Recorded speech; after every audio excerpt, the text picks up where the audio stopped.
After a hard day at work, 17-year-old Dave heads across the fields for home, still thinking about a conflict he'd had with some other field hands that day. He vows to someday own a gun and get the respect he deserves, and he wants to prove to the others that he is no longer a child. He decides to head to the local store to examine the guns offered in a mail-order catalog, hoping that his mother will let him buy a pistol with the money he earns working in Mr. Hawkins's fields. Entering the store, Dave feels his confidence drain from him when he sees Joe, the shopkeeper, but he manages to convince Joe to lend him the catalog overnight. Joe is surprised that Dave is thinking of buying a gun, especially because he knows that Dave's mother saves all his summer earnings. He nevertheless offers to sell Dave an old pistol he has on hand for $2. His interest piqued, Dave says he will come back for it later. At home, Mrs. Saunders chides Dave for being late, and Dave tells her he was visiting his friends. On his way out to wash his hands, Mrs. Saunders notices the catalog and seizes it, giving it back when Dave explains he has to return it the next day.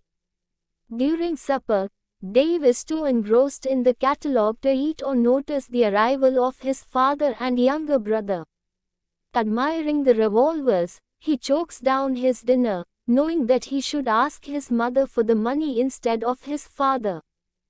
Dave finally works up enough courage after dinner to broach the subject, first asking his mother whether Mr. Hawkins has paid her for his time working in the fields. Mrs. Saunders responds that the money is solely for his school clothes and immediately dismisses the idea of buying a gun. Dave pleads his case, arguing that the family needs a gun and that he'll give it to Mr. Saunders. Still not fully convinced, Mrs. Saunders finally gives Dave the $2 on the condition that he bring the gun directly to her after buying it. After buying the pistol, Dave walks around the fields with it, admiring the gun but too scared and unsure of how to fire it. He waits until it's dark and he's sure everyone has already fallen asleep before going home, and he puts the gun underneath his pillow instead of giving it to his mother as he promised. Mrs. Saunders approaches him in the middle of the night and quietly asks for the gun, but Dave tells her that he stashed it outside and will give it to her in the morning. When he wakes up, Dave removes the gun and holds it in his hands, realizing that he now has the power to kill someone. He quietly gets out of bed and ties the pistol to his leg with an old strip of flannel. He then heads out to the fields where he works, and he accidentally runs into his boss, Mr. Hawkins. Surprised but not wanting to give away his secret, Dave tells Mr. Hawkins that he just wanted to get a head start on the day's work. He hitches the plow to a mule named Jenny and heads to the field farthest away so that he can fire the pistol without anyone noticing. After holding and admiring the gun, Dave finally works up the courage to actually pull the trigger. He doesn't take proper aim, however, and accidentally shoots Jenny.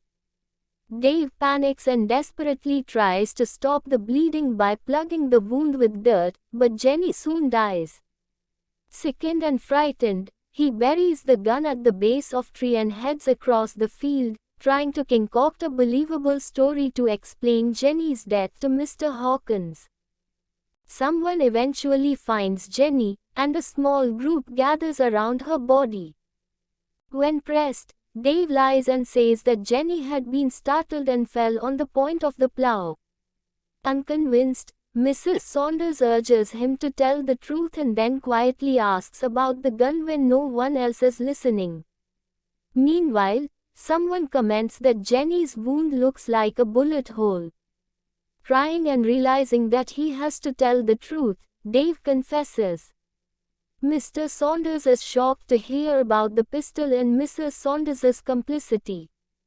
Mr. Hawkins tells Dave that he'll have to pay $50 for the mule even though her death had been an accident. He then tells Mr. Saunders that he'll take $2 out of Dave's pay each month until the debt has been paid. When Mr. Saunders asks Dave where he put the gun, however, Dave lies again and says that he threw it into the creek. His father tells him to retrieve it, get his $2 back from Joe, and give them to Mr. Hawkins as his first payment. Unable to sleep that night, Dave skulks out to retrieve the gun. Cleaning it off, he forces himself to shoot it without closing his eyes and turning his head away as he'd done before. He fires the gun 4 times until there are no more bullets left. Putting the gun in his pocket, he heads across the field until he comes to Mr. Hawkins's large white house.